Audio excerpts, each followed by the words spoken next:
Imagine this. It is 6 in the morning, and you are a guard at a maximum security jail in California. You stand in front of a dorm holding 65 inmates.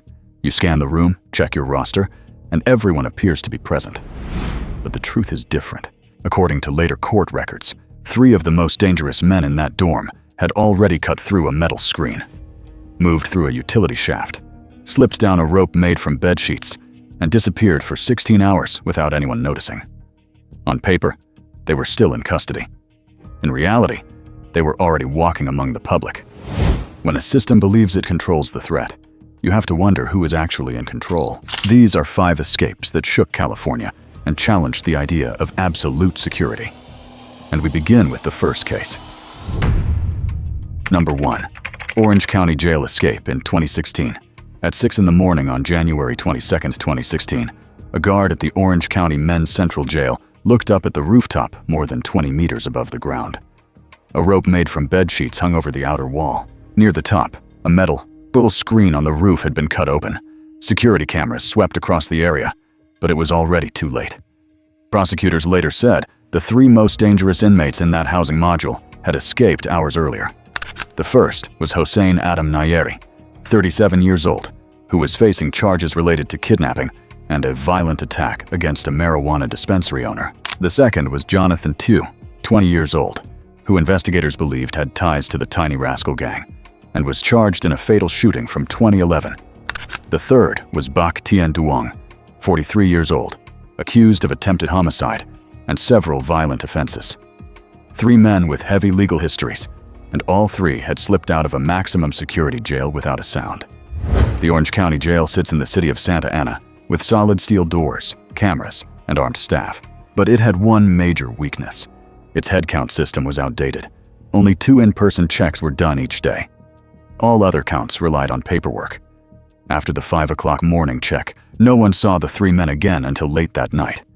16 empty hours.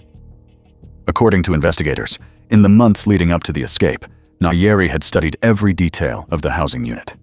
He learned the timing of the cameras, the longest blind spots, and the rhythm of the guards. He also received tools from outside. Court documents alleged that a man named Loc Ba Nguyen, a friend of Duong, smuggled in pieces of a metal saw and industrial rope during visitation. Using those tools, Nayeri cut through the metal screen behind a bunk bed. That opening led into a ventilation and utility shaft. It was narrow and dark, but it connected to the roof. They cut a small amount each night and covered the damage carefully. Other inmates may have heard the noise, but silence is a survival rule inside jail. No one reported anything. On the night of the escape, after the head count, they climbed into the opening and moved through the shaft. The space was barely wide enough for a person to slide forward on their elbows. They cut through 3 more metal layers along the way. At the top was the final access panel leading to the roof. No guard heard them. The cameras missed them. The alarm systems did not react to such minor changes. Their biggest accomplice was the jail's own routine. Once on the roof, they tied together bed sheets and industrial rope to rappel down the outer wall. It was a 5-story drop. A fall could have been fatal. All 3 reached the ground safely.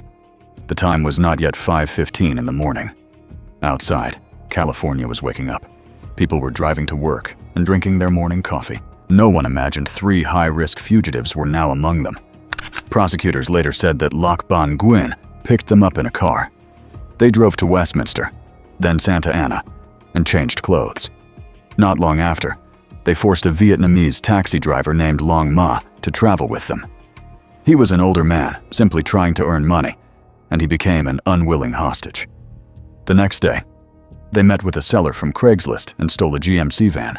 With 2 vehicles, they kept moving and made it harder for law enforcement to track them. They went to Rosemead, then to a hair salon in El Monte to change their appearance. From there, they drove north to San Jose and rented a room at the Alameda Motel. At that point, officials still believed they might be somewhere near Orange County. The county launched a statewide manhunt and notified federal agencies. The reward reached $200,000. Media coverage exploded.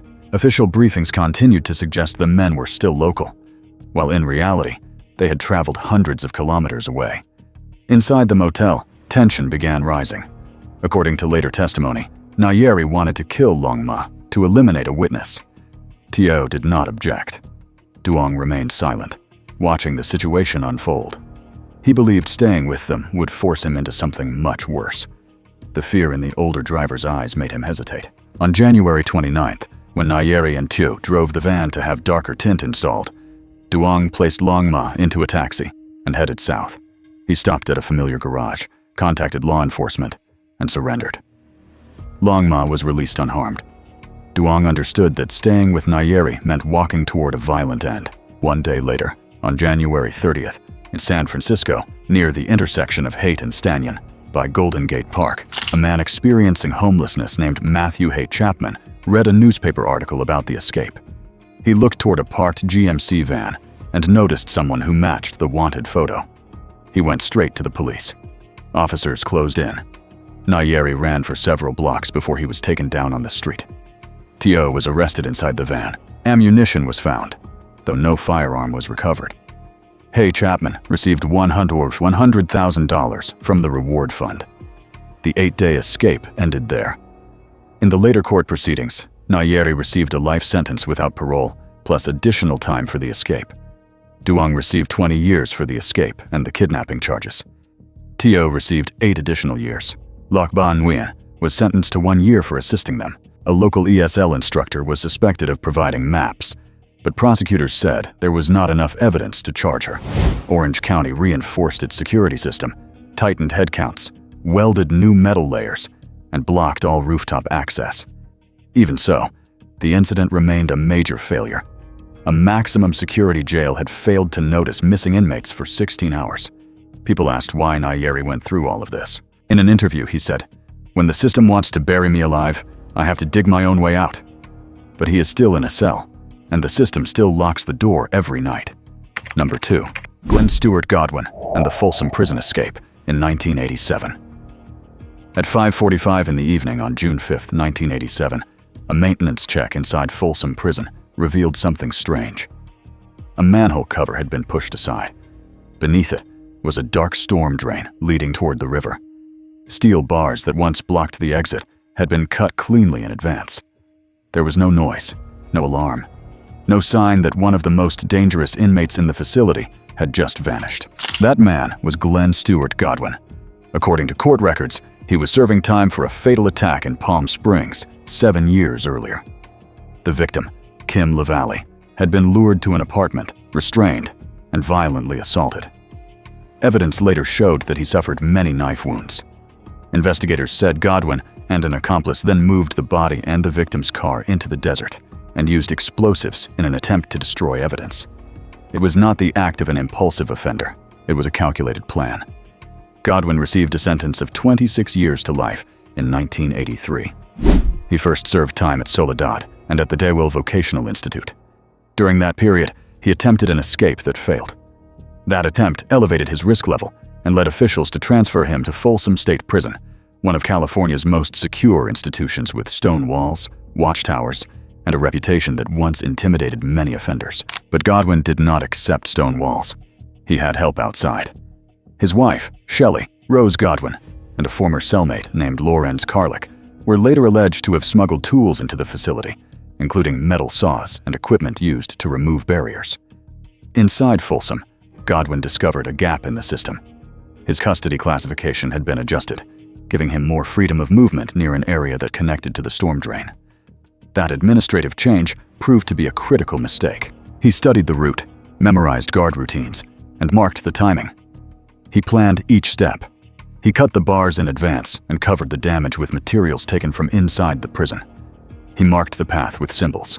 He coordinated with help outside the perimeter. Most important, the final exit near the river had already been tampered with from the outside. When the moment arrived, Godwin walked to the storm drain opening. He lifted the cover. The space below was narrow and nearly pitch black. The smell of stagnant water and rust filled the air. He crawled on his hands and knees, following white symbols. Some were arrows, some were small, smiley faces. The distance was nearly 750 feet. There was no light. There was no turning back. He reached the final barrier. The last piece of metal had been cut. He pushed it aside and slid out near the bank of the American River. There, an inflatable raft waited. He inflated it, set it on the water, and floated downstream. The river was cold, but for him, This was the only version of freedom he believed he would ever get. He came ashore and ran along a quiet trail. Few people noticed a soaked man sprinting through the fading daylight. At a meeting point, Shelley waited in a car. They drove off and disappeared. Hours later, officers discovered the tampered drain. A head count revealed one missing inmate.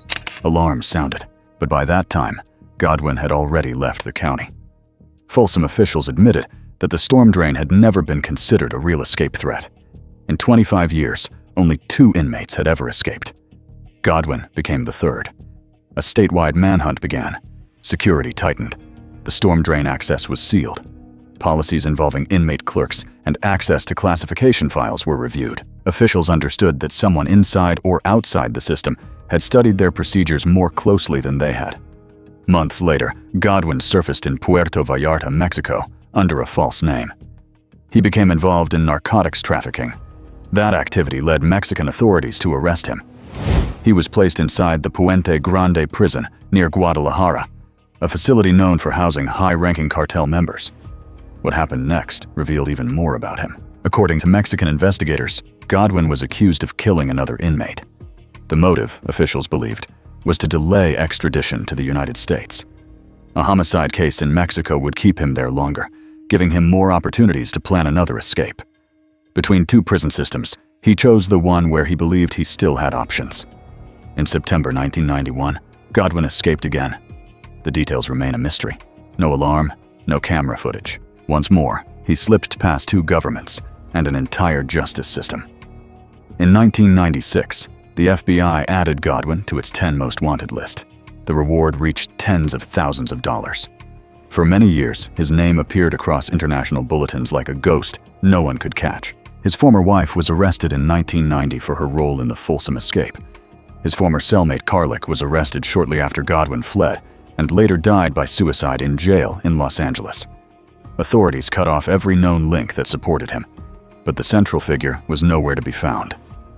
In 2016, after 20 years with no confirmed sightings, Godwin was removed from the 10 most wanted list to make room for newer cases. The search, however, never ended. The case file remains open. With his ability to hide, adapt, and use violence to protect himself, investigators believe he could be living under a different identity somewhere in Central or South America. Glenn Stewart Godwin, a convicted killer, a skilled escape artist, a fugitive who vanished into the shadows in 1987 and has never been found. If he is still alive, every passing day is another day he defies the law, and this pursuit has never truly ended. Number 3. George Jackson and the San Quentin Six in 1971.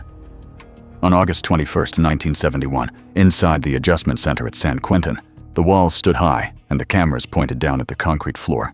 The cell door opened, and George Jackson stepped out. Officers asked him to remove his cap for a second search. When a guard's hand touched his hair, Jackson pulled out a small handgun hidden in it. He loaded it and raised the barrel. A voice rang out. "This is it! The dragon has come!" Chaos began at that moment. George Jackson was 30 years old. His record started with an armed robbery of $70 in 1961 that carried a sentence of 1 year to life. But inside prison, he became someone completely different. Court records describe him studying Marx, Lenin, and Mao. He connected with black inmates and spoke about oppression and revolution inside the prison system. Together with others, he helped form the Black Guerrilla Family, an ideology-driven group hostile to correctional authorities. After 3 black inmates were killed by guards at Soledad, and a correctional officer died soon after, Jackson was charged along with 2 others. While awaiting trial, the movement outside called them the Soledad Brothers. To the prison system, Jackson was an extremist with influence. To many in the black activist community, he became a symbol. That day, Jackson's new attorney, Stephen Bingham, visited him. Bingham carried a briefcase with papers and a tape recorder. Security checked it quickly and allowed him in. After the meeting, Jackson was brought back to the adjustment center, and during the second search, the gun appeared in his hand. How that weapon entered the prison remains disputed. Prosecutors claimed it was hidden inside the tape recorder or a wig. Supporters argued Jackson had been set up, so he would be killed. No conclusion was ever proven. Only the aftermath remained. With the gun, Jackson forced a guard to unlock the release mechanism for 34 cells on the first floor of the adjustment center. Metal locks snapped open. Inmates poured into the hallway. Control shifted immediately. Jackson and several inmates pulled officers into cells, locked the doors, and restrained them. Some were beaten and later died from the attack. 3 correctional officers lost their lives. Their names were Jerry Graham, Frank DeLeon, and Paul Craziness. 2 white inmates, John Lynn and Ronald Kane, also died after being accused of being informants. Another officer, Charles Breckenridge, suffered a deep wound to the neck and collapsed. Inmates placed him under the bodies of 5 others. He was still breathing, but unable to move or call for help. Jackson then found a ring of keys. He ran down the hallway toward the outside yard. Several inmates followed. Jackson shouted, "They want me!" He understood this was not a mass escape. He believed he was the main target. As Jackson stepped into the yard, still holding the gun, a tower officer had already taken aim. A single shot from above struck him in the back, then deflected upward into his head. George Jackson died instantly in the prison yard. It was the end of a man the system viewed as one of the most politically dangerous inmates inside San Quentin. Johnny Spain, who had run with him, stopped and surrendered after receiving a minor injury. Armed response teams surrounded the adjustment center and regained control quickly. Inside the unit, the surviving officer was pulled out. 5 other bodies lay on the cold concrete. For hours, all inmates involved were ordered to lie face down, handcuffed, and stripped to the waist.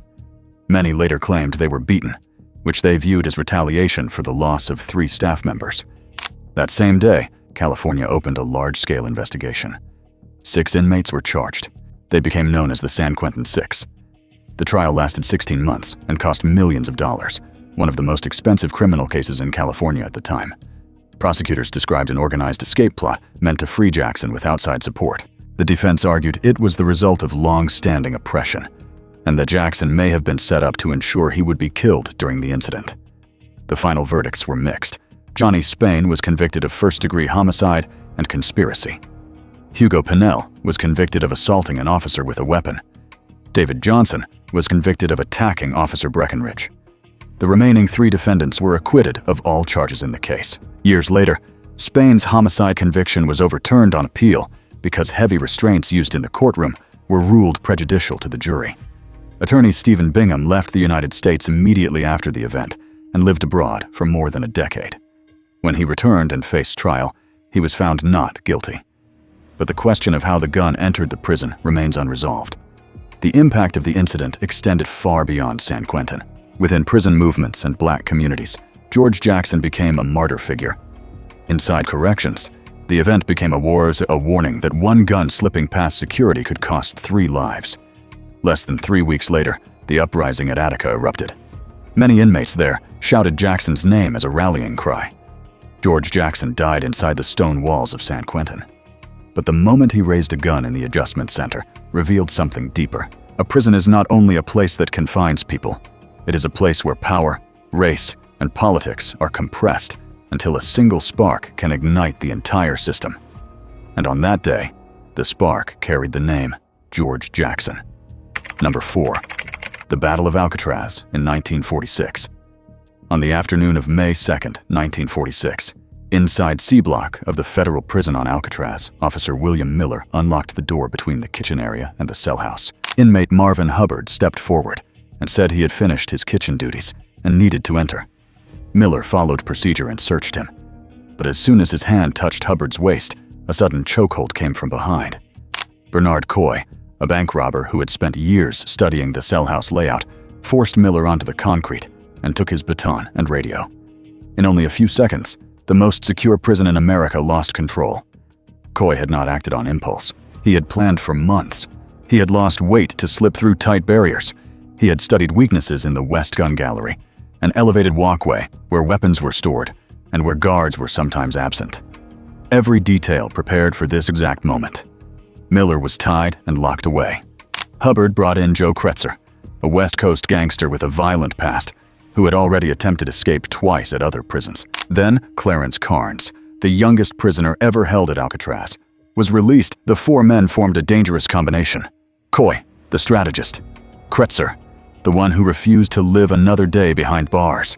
Hubbard, who could move between the kitchen and the cell house. Carnes, a young man shaped by violence and always looking for a way out. Coy moved toward the gun gallery. He used a homemade device made from a bolt and a metal pipe. He wedged it between two bars and twisted hard. Metal screeched until the gap widened enough for his thin body to slip through. He crawled inside the gallery at the moment a guard had not yet returned.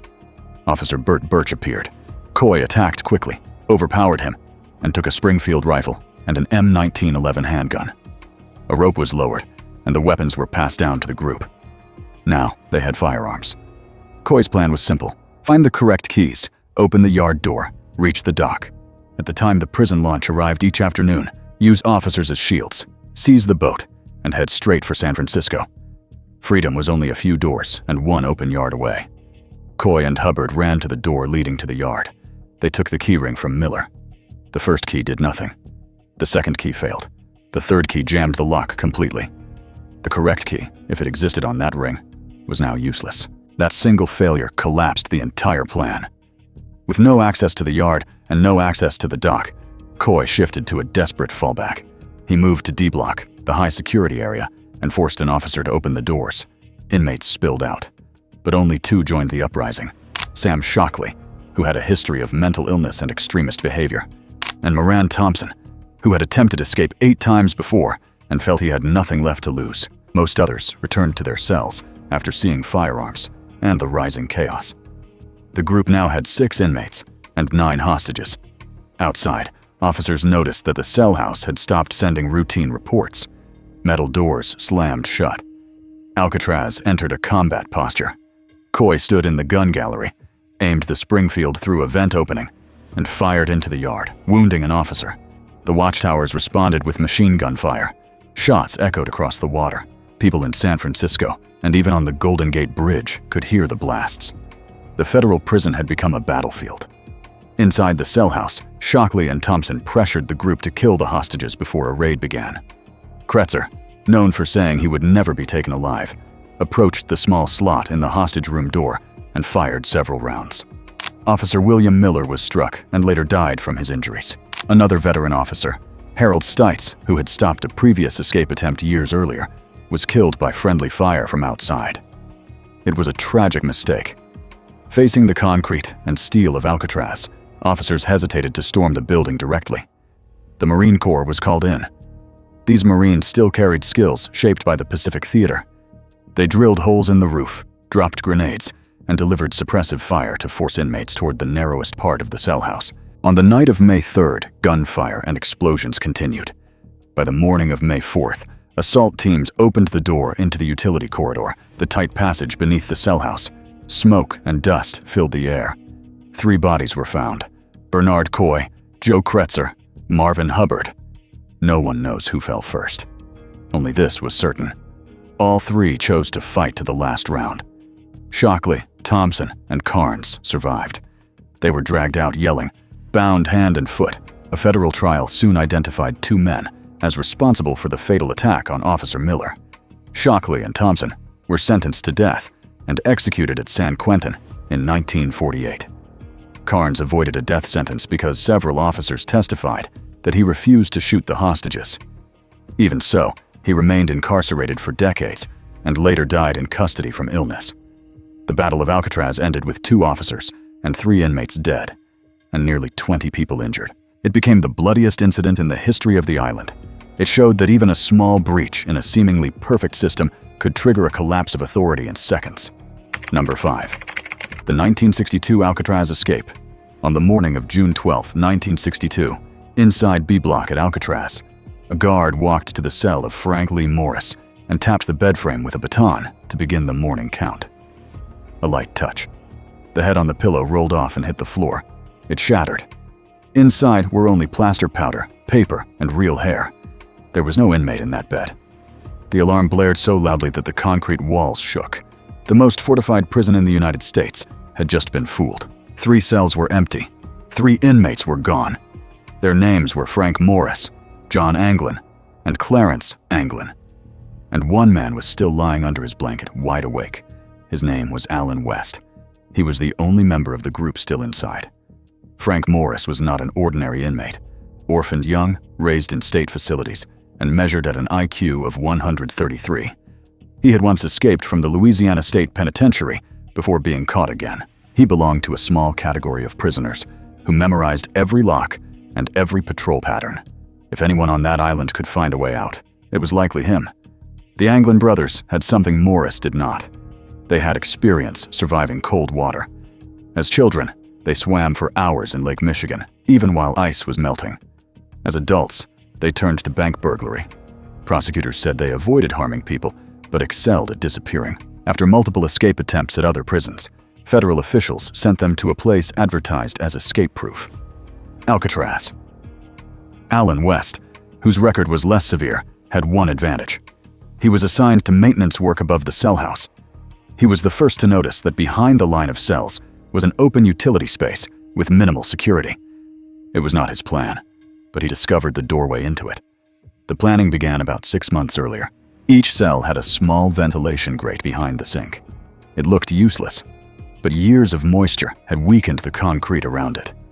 The men chipped at the edges night after night, using items that seemed harmless: spoons, forks, a broken saw blade found in the yard, even a homemade drill built from a vacuum cleaner motor. To mask the sound of concrete breaking, Morris sat near the wall during music hour and played harmonica and accordion. What sounded like casual recreation was actually cover noise for an escape operation. The broken pieces of concrete were hidden behind cardboard painted the same color as the wall. The small openings slowly widened into crawl-through passages. At night, one of the 4 men would slip behind the sink and enter the utility corridor, a space never meant for inmates. They climbed to the top of the cell house. There, they built a hidden workshop using blankets for cover. That was where the most important item was created. More than 50 stolen raincoats were stitched, glued, and heat-sealed using steam pipes to form a raft and life vests. They added plywood paddles. The entire plan depended on getting this gear to the edge of the island. To fool the night guards, they needed stand-ins. The fake heads were molded from soap, wet newspaper, and plaster powder. They were painted skin tone and topped with real hair collected from the prison barbershop floor. In low light, no one questioned them. On the night of June 11th, lights went out. 3 fake heads lay still on 3 pillows. West was ready too. But when he pulled on the mesh cover behind his sink, it did not budge. Days earlier, he had added cement to hide a weakened spot. Now that same cement sealed the hole shut like a trap he created for himself. While West scraped at the blockage in desperation, Morris and the Anglin brothers slipped out successfully and reached the workshop on the roof. They gathered the folded raft, the flotation gear, and the paddles, then broke through the ventilation grate on top of the prison. The noise echoed. A tower guard heard it, but after a moment of hesitation, he assumed it was metal expanding in the night air. That decision allowed the escape to continue. The 3 men slid down a vent pipe to the outer area near the yard. They moved past 2 layers of barbed wire. At their feet was the cold shoreline of the island. In front of them was the dark water of San Francisco Bay. They used the accordion as an air pump to inflate the raft. Near midnight, the raincoat raft was pushed into the water. 3 silhouettes paddled into the fog and disappeared. Allen West reached the roof several minutes later. As he looked out, a swarm of gulls burst upward, their calls echoing across the roof. West ducked back inside, afraid he had been spotted. He returned to his cell, placed his fake head on the pillow, and waited for morning. It was the escape he helped discover, but he became the only one left behind. By the next morning, the fake head hit the floor. Searches began across the cell house. Officers found the rooftop workshop with more than 80 handmade tools. The Coast Guard reported a raincoat raft drifting near Angel Island, not far from the mainland. A plastic bag holding family photographs belonging to the Anglins was discovered inside. The FBI searched for 17 years. They analyzed water temperatures between 10 and 12 degrees Celsius and the strong currents of the bay. The official conclusion said the men most likely drowned or died from hypothermia. But the conclusion had no bodies, no shredded clothing from marine activity, no confirmed remains. Meanwhile, the Anglin family received occasional postcards over the years, signed with familiar initials. A photograph taken in Brazil showed 2 men. Facial recognition suggested a high probability match. A letter sent to San Francisco police claimed the men survived. It said Frank died in 2008 and Clarence died in 2011. and the remaining man wished to negotiate surrender in exchange for medical care. None of the evidence was strong enough to close the case. Authorities may state, most likely drowned. But for a prison built so no one could ever escape, the fact that even one inmate may have stepped off that island alive meant something else. It meant Alcatraz had already lost.